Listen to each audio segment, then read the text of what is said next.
রাজধানীর ধানমন্ডি ৩২ নম্বর এলাকায় আইনশৃঙ্খলা বাহিনীর সঙ্গে বিক্ষুব্ধ ছাত্র জনতার দফায় দফায় সংঘর্ষ, ধাওয়া পাল্টা ধাওয়া হয়েছে।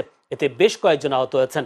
সোমবার দুপুর থেকে দুটি এক্সক্যাভেটর নিয়ে ধানমন্ডি ৩২ নম্বর সড়কে শেখ মুজিবুর রহমানের বাড়ির ধ্বংসাবশেষ পুরোপুরি গুড়িয়ে দিতে যায় একদল বিক্ষোভকারী। পুলিশ তাদের বাধা দিলে সংঘর্ষ ও ধাওয়া পাল্টা দেওয়া শুরু হয়। পরে ঘটনাস্থলে যোগ দেয় সেনা সদস্যরা।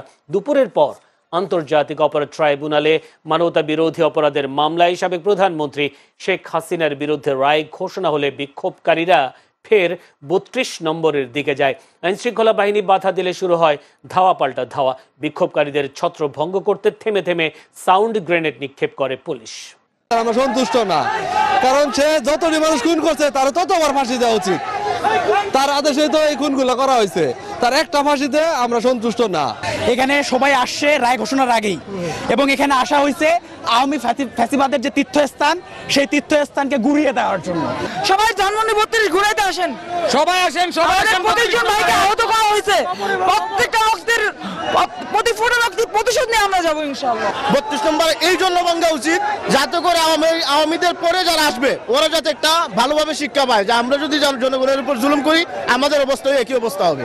এখন পর্যন্ত সন্তুষ্ট যে না যে তা না, বাট এই রায়টা আরো বেশি, আর আগামীতে আমরা আরো বেশি দেখতে চাই, তার আরো বেশি সাজা দেখতে চাই।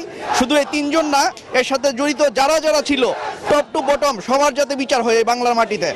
যতক্ষণ পর্যন্ত শেখ হাসিনাকে এই দেশে বাংলার মাটিতে এনে ফাঁসি কার্যকর না করা হবে ততক্ষণ পর্যন্ত আমাদের কোনো ইয়া নেই, থামবো না আমরা এই রায়ে আলহামদুলিল্লাহ সন্তুষ্ট।